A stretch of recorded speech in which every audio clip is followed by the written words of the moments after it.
আসসালামু আলাইকুম রহমতুল্লাহি ওয়া সম্মানিত দর্শক, আমরা যারা বাইরে থেকে শেখ হাসিনাকে দেখি, তাদের কাছে তার যে পরিচয় সেটি হলো তিনি ঠোঁটকাটা।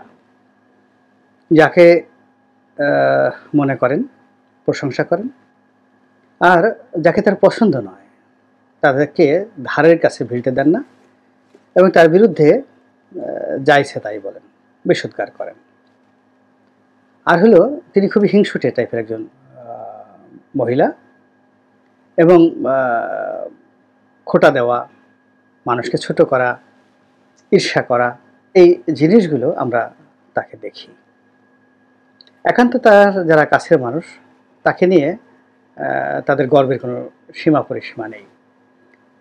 তাদের কথা হলো যে শেখ হাসিনা মায়ের মতো, বোনের মতো, কিংবা মুরব্বীর মতো, বটবৃক্ষের মতো। যদি কাউকে তিনি ভালোবাসেন, তাকে ঠিক ওইভাবেই তিনি আশ্রয় দেন। ব্যক্তি জীবনে খুবই ভালো ব্যবহার করেন তার আপনজনদের সঙ্গে, খেতে ভালোবাসেন, খাওয়াতে ভালোবাসেন, রান্না করতে ভালোবাসেন, উপহার নিতেও পছন্দ করেন, দিতেও পছন্দ করেন, তবে সীমিত পরিসরে। ব্যক্তি জীবনে তার টাকা পয়সার লোভ এবং লালসা তার যারা আপনজন আছেন তাদের বক্তব্য নেই। আর এখন যে সকল তাকে নিয়ে যে প্রচার হচ্ছে, প্রোপাগান্ডা হচ্ছে, তাতে স্পষ্ট সবার বক্তব্য হলো যে তার লোভের সীমা পরিসীমা নেই। একমাত্র রূপপুর পারমাণবিক কেন্দ্র থেকে $5 বিলিয়ন, 60,000 কোটি টাকা তিনি তসরুপ করেছেন বলে পত্রপত্রিকায় এসেছে। তো এই যে একটা বিপরীতমুখী তার যে ব্যক্তিত্ব এবং চরিত্র, তার বিপরীতে তার যে রাজনৈতিক প্রতিপক্ষ বেগম খালেদা জিয়া, শান্ত, শিষ্ট, প্রশান্ত, ব্যক্তিত্ববান, খুব কম কথা বলেন, পরিশীলিত পোশাক এবং পরিচ্ছদ, তার বেশভূষা এবং তিনি যে বাড়িতে বসবাস করেন, তার ড্রয়িং রুমের পর্দা, তার সোফা সেট থেকে শুরু করে সব কিছুর মধ্যে একটা আভিজাত্যের ছাপ রয়েছে। তার চেহারা এবং সুরত আল্লাহ রাব্বুল আলামিন প্রদত্ত এক অপরূপ সৌন্দর্যময়ী তিনি। তার যৌবন, তার কিশোরবেলার চেয়ে তার যৌবন আরও সুন্দর। তার যৌবনের চাইতে তার পৌরত্ব, যখন তার বয়স 60 বছর হলো, তিনি আরও সুন্দর হয়ে গেলেন। এবং তিনি তার পৌরত্ব থেকে যখন বৃদ্ধা হয়ে গেলেন, বৃদ্ধা হওয়ার পর তার সৌন্দর্য আরও বেড়ে গেল, মাতৃসম হয়ে গেল। তিনি জেলখানাতে গিয়েছেন, অসুস্থ, খুবই অসুস্থ। এই সময়টা যদি ধর্তব্যের মধ্যে না ধরি, তাহলে জেলে যে সময়টিতে তিনি ঢুকলেন, ওই সময়টিতে তিনি জীবন সায়াহ্নে বৃদ্ধ হয়ে গেছেন। কিন্তু পৃথিবীর তার বয়সের যে সকল মহিলা রয়েছেন, এমনকি সেলিব্রিটি রয়েছেন, তাদের সঙ্গে যদি বেগম জিয়াকে পাশাপাশি বসান, মনে হবে যে তার সঙ্গে আসলে কারোরই তুলনা নেই। একজনের শুধু তুলনা করা যেতে পারতো ওই বয়সে, সেটা হলো ভারতের যে রাজমাতা হিসেবে যিনি খুব সমধিক সম্মানিত, রাজমাতা গায়ত্রী দেবী।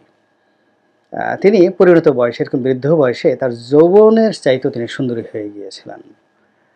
তারপর তামিলনাড়ুর সাবেক মুখ্যমন্ত্রী জয়ললিতা, তিনিও বৃদ্ধ বয়সে যথেষ্ট সুন্দরী হয়ে গিয়েছিলেন। ইন্দিরা গান্ধীও একই অবস্থা।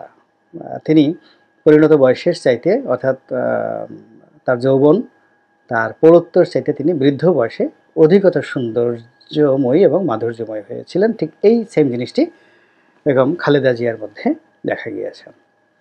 আবার শেখ হাসিনার যেটা হলো, সেটা হলো যে তার সৌন্দর্য বেগম খালেদা জিয়ার মতো নয়।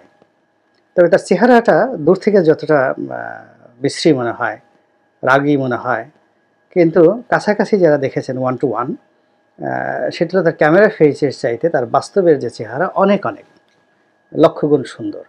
এবং তার গায়ের রঙও, যেটা ক্যামেরায় দেখে মনে হয় যে বাংলাদেশে একজন সাধারণ মেয়ে মানুষের যেরকম পৌড়, একটা পোড়া পোড়া চেহারা থাকে, ওই রকম। কিন্তু কাছে কাছে গেলে তাকে মনে হবে যে একদম গোলাপের মতো তার গায়ের রং। এটি শেখ হাসিনার কাছাকাছি তার অভিব্যক্তি।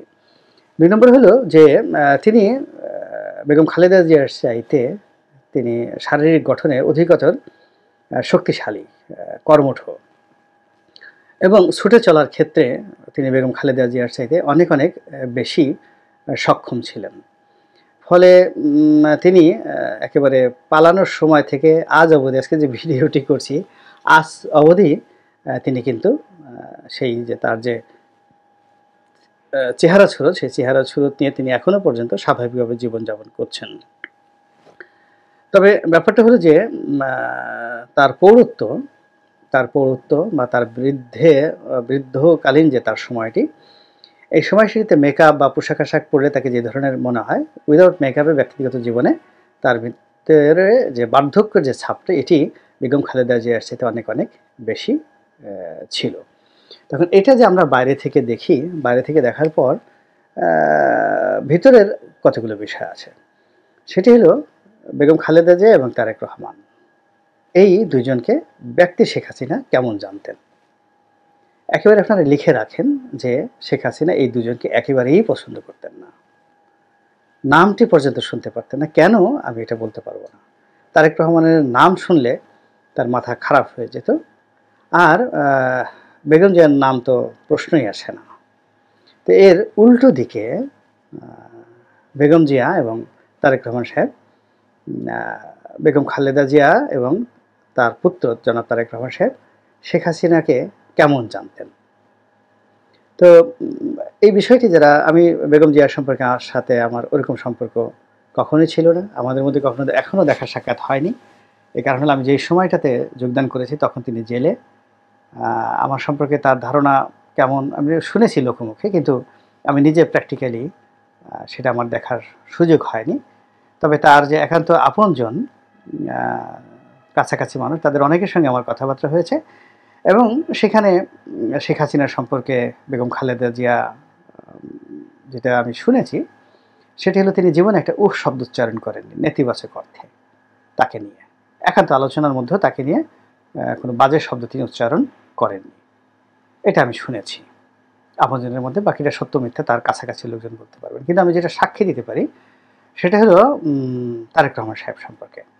এর কারণ হলো তার সঙ্গে আমার বিভিন্ন সময় কথা হয়েছে, সুদীর্ঘ আলোচনা, 1 to 1, কখনো কখনো 1 ঘন্টা, 1.5 ঘন্টা, 2 ঘন্টা, 3 ঘন্টাও আমরা কন্টিনিউয়াস আলোচনা করেছি। সেখানে ব্যক্তিগত জীবন, তারপর আরও অনেক কিছু। একজন মানুষ যদি 3 ঘন্টা একজন আরেকজনের সাথে আলাপ আলোচনা করে, সেই তখন সেখানে বিভিন্ন বিষয় এসে যায়, রাজনীতি, অর্থনীতি, বিশ্ব, গল্প, কবিতা, গান। মানে উনি যেটা জানেন সেটা আমাকে জানানোর চেষ্টা করেছেন, আমি যেটা জানি তাকে সেটা জানানোর চেষ্টা করেছি, এবং সঙ্গত কারণেই আওয়ামী লীগের অনেক অভ্যন্তরীণ বিষয় নিয়ে তিনি কথাবার্তা বলেছেন। এবং একটা সময় তিনি আমাকে বললেন যে কথা প্রসঙ্গে, যেমন অনেকে তাকে অভিযোগ করেন যে তিনি বঙ্গবন্ধু না বলে শেখ মুজিব বলতেন, তারপর শেখ হাসিনা না বলে হাসিনা বলতেন। তো বা বলেন, এটা অনেকে বলতেন যে একজন মুরব্বীর সম্পর্কে এইভাবে কথাবার্তা বলা, এটা লোকজন কিভাবে নেয়। তো এই বিষয়টা নিয়ে যখন আমি একটু ইঙ্গিত দিলাম তাকে, তো ওনার যে কথাবার্তা, যেটা আমার মনে হলো যে এটা ওনার একটা রাজনৈতিক কৌশল ছিল। এই কারণে শেখ হাসিনা যেভাবে তাকে তুই-তুকারি করতেন, গালাগাল দিতেন, খোঁটা দিতেন, তো তার অ্যাগেনস্টে তিনি শেখ হাসিনাকে ঠিক যখন হাসিনা বলে ডাকতেন, এটি একটা পলিটিক্যাল আক্রমণের মতো মনে হতো, এবং এটি শেখ হাসিনাকে খুব অস্থির করে তুলত। এবং তারেক রহমান সাহেবের এই যে পলিটিক্যাল যে আক্রমণ, সেই আক্রমণে আওয়ামী লীগের লোকজনের মধ্যে ফ্রাস্ট্রেশনের কোনো শেষ ছিল না, শেখ হাসিনার মধ্যে বিরক্তির কোনো শেষ ছিল না। এবং আপনি যখন আপনার প্রতিপক্ষকে পাজেল করে দিতে পারবেন, এটা হলো আপনার একটা প্রাথমিক বিজয়। তো সেই বিজয়ের জন্য মূলত তিনি এই কথাগুলো বলতেন। কিন্তু একান্ত আলোচনায় তিনি আমাকে যেটি বলছেন যে তার আম্মা অর্থাৎ বেগম খালেদা জিয়া কখনোই পছন্দ করেন না, শুধু করেন না না ঠিক, তিনি অ্যালাউ করতেন না যে বঙ্গবন্ধুকে নিয়ে, তারপরে শেখ হাসিনাকে নিয়ে পরিবারের মধ্যে কোনো নেতিবাচক আলোচনা হোক, কোনো একটা বাজে কথা হোক, এটা কখনোই শেখ হাসিনার যাকে শত্রু মনে করতেন তার একেবারে ঘরের ভিতরকার কথা, যে তিনি স্বয়ং তারেক রহমান সাহেব আমাকে বলেছেন যে তার আম্মা এটা পছন্দ করেন না, অ্যালাউ করেন না। তো এই জন্য আমরা সাধারণত এই জিনিসগুলো তাকে নিয়ে কখনো নেতিবাচক কথাবার্তা বলি না। এরপরে উনি যেটা আমাকে বলেছিলেন 2021-20 সনের দিকে, যে শেখ হাসিনা উনি যে বঙ্গবন্ধুকে নিয়ে বা শেখ মুজিবকে নিয়ে যে কর্মকাণ্ডগুলো করছেন, তো এটা তো একটা সময় তিনি এটা টিকাতে তো পারবেনই না, অধিকন্তু বঙ্গবন্ধুর যেটা প্রাপ্য সম্মানটুকু ছিল, যেটা বিএনপি, আওয়ামী লীগ, জামাত থেকে শুরু করে সবাই এক বাক্যে যে সম্মানটা দিতেন এবং বঙ্গবন্ধুর সেই যে তার যে কন্ট্রিবিউশন টু দ্য নেশন, এটা যেভাবে বাংলাদেশে আপামর জনসাধারণ মাথা পেতে নিয়েছেন, মন থেকে অন্তর থেকে নিয়েছেন, এটা শেখ হাসিনার বাড়াবাড়ির ফলে এটা তো নষ্ট হয়ে যাবে। এই কথা কিন্তু জনাব তারেক রহমান সাহেব সেই 2020 সনে আমাকে বলেছিলেন। তো উনি আফসোস করে বললেন যে পিতা সন্তান হিসেবে তিনি কি তার পিতার যে অবস্থা, এই বিষয়টিকে তিনি বোঝেন না। এটাকে তিনি কেন এরকম সব জায়গাতে বঙ্গবন্ধু, সব জায়গাতে শেখ মুজিব, এই যে জিনিসগুলো তিনি করছেন, আলটিমেটলি যখন তার এই সুসময় থাকবেন এবং তার ক্ষমতা চলে যাবে একদিন, তখন তার অবস্থা কী হবে। তো এখন দেখুন যে আমি যদি এই কথাগুলো ঠিক ওই সময়টাতে বলতাম 21-22 সনে, তখন অনেকেই হয়তো এই বিষয়গুলোকে মনে করতেন যে আমি কিভাবে কি বলি। কিন্তু আজকে শেখ হাসিনার সবচেয়ে খারাপ সময়, আর তারেক রহমান সাহেব এখন ভালো অবস্থানে আছেন। তো কাজে আমি এরকম একটা গোপন বিষয় বলে বোঝাতে চাচ্ছি যে দেখুন, আমরা অনেককে শত্রু মনে করি, কিন্তু আসলে তারা শত্রু নন। এমনকি দেখেন দেলোয়ার হোসেন সাঈদী সাহেবও আমাকে একদিন বলেছিলেন যে শেখ হাসিনার সবচেয়ে বড় দুর্বলতা সেটা হলো বঙ্গবন্ধুর কন্যা হিসেবে আমরা যে তাকে কতটা শ্রদ্ধা করি, এটা উনি আন্দাজ করতে পারেন না। ফলে উনি উনার নিজের যে ওজনটি, সেই ওজনটি উনি রাখতে পারেন না, বুঝতে পারেন না। আর এই কারণেই তারও সমস্যা হয়, আমাদেরও সমস্যা হয়। সাঈদী সাহেব আমাকে এই কথাটা, কিন্তু সাঈদী সাহেব যখন ক্ষমতা ছিল, অর্থাৎ তিনি যখন সংসদ সদস্য এবং বিএনপি যখন ক্ষমতায়, ঠিক ওই সময়টাতে একটা বাসাতে আমাদের একান্ত ঘরোয়া বৈঠকে, এখানে উনি এবং আমি ছিলাম, দুজন, অন্য কোনো লোক ছিল না। ঠিক ওই সময়টা 2002 বা 2003 সনের দিকে তিনি আমাকে এই কথাগুলো বলেছিলেন। তো এই হলো শেখ হাসিনার সৌভাগ্য, শেখ হাসিনার দুর্ভাগ্য, আর সেই সৌভাগ্য এবং দুর্ভাগ্যের যে দোলাচল, সেই দোলাচলে এখন তিনি দেশ থেকে বিতাড়িত। আল্লাহ আমাদের সবাইকে হেদায়েত দান করুন এবং হেফাজত করুন। আসসালামু আলাইকুম ওয়া রাহমাতুল্লাহি ওয়া বারাকাতুহু।